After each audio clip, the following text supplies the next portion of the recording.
Hi and welcome to another video from the CTAD Clinic. My name is Dr. Mike Lloyd and I'm the Clinic Director.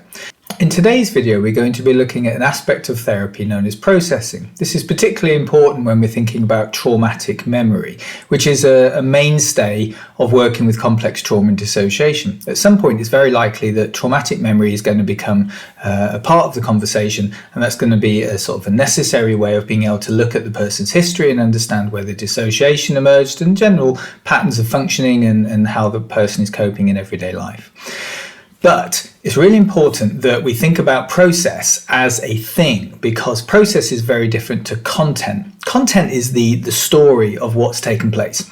And therapy, it's really easy to get bogged down into the day-to-day components of this. So, and I do this myself. So you might start a clinical session by saying, so how's your week been? And that can turn into something, a big conversation about what's gone on during the week. And you might look at this and might be problem solving and decision making and various different things that can take place. It's really important that that happens. So content is a powerful way of being able to understand the person's experience in everyday life. And it could be a description of the dissociation that's taken place, or it can be a description of just what the issues are that the person is coping with, and you can try and help that and sort of manifest better potential for that person. So that's really, really important, and it's extremely valuable.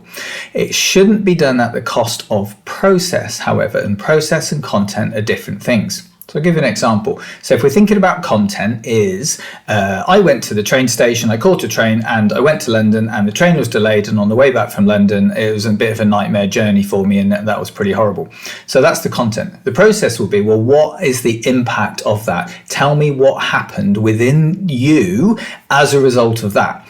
So the person might start talking about becoming irritable or frustrated or angry or scared that they might not get home or panicked and things like that. And then the process is about trying to understand why that's important, what happened, where that may have come from, given the person's history and, the various different things that have gone on in their life. So that's a way of looking at process and content in the here and now.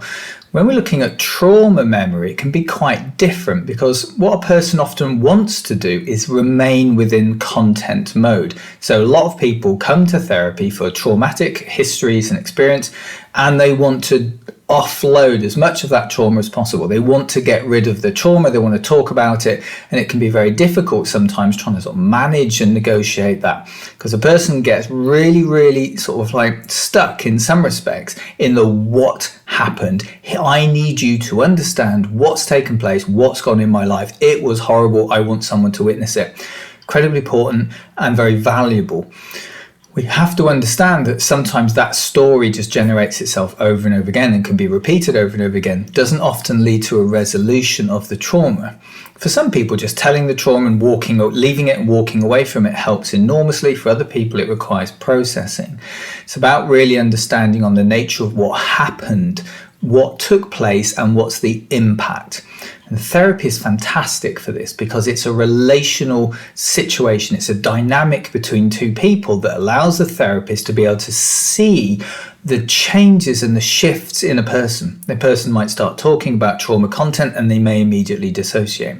So we have to understand what's the process taking place by which that dissociation occurred at that moment in time according to that memory.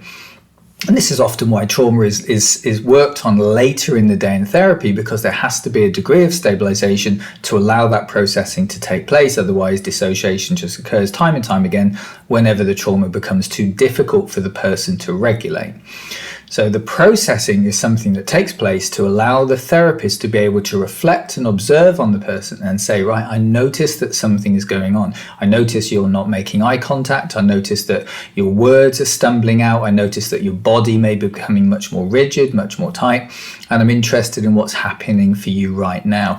As you are telling me this, something is going on, and I'd like to try and explore with you what's taking place in this moment. How do we understand between us? Because I know you well and I can see that there is a difference, something taking place, and I'd like to explore it with you.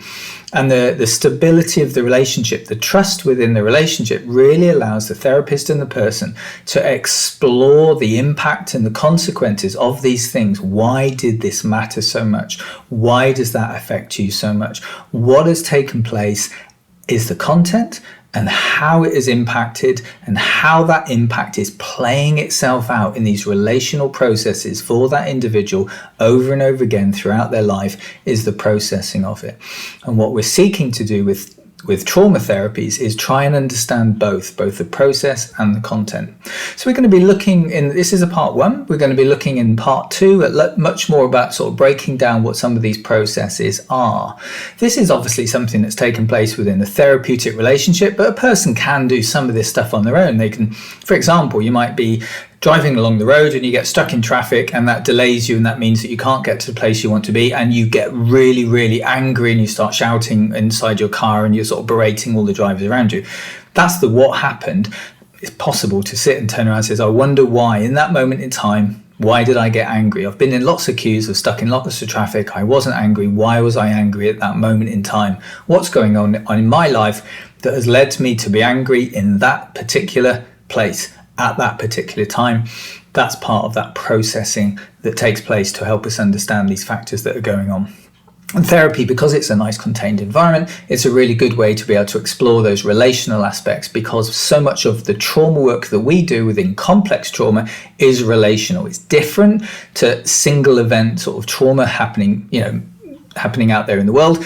This is much more about the complexity, which is often relational in nature. So the relationship between the person and the therapist becomes where the processing takes place. So I hope this has been helpful. It's a little bit of an instructional thing. It's just a way of being able to understand some of the technical aspects of therapy, because this is what can be expected within trauma therapies. If a person goes into trauma therapy, they can expect that processing would take place, and that's a really important thing to do. Not for everybody. It can be quite hard to be able to tolerate and regulate in order to be able to understand that processing, and the skill of the therapist is to provide a sort of containing structure to allow that to take place. So again, hope this has been useful, and we'll discuss more about processing when I build the part 2 video. So between now and the next time, please do take great care.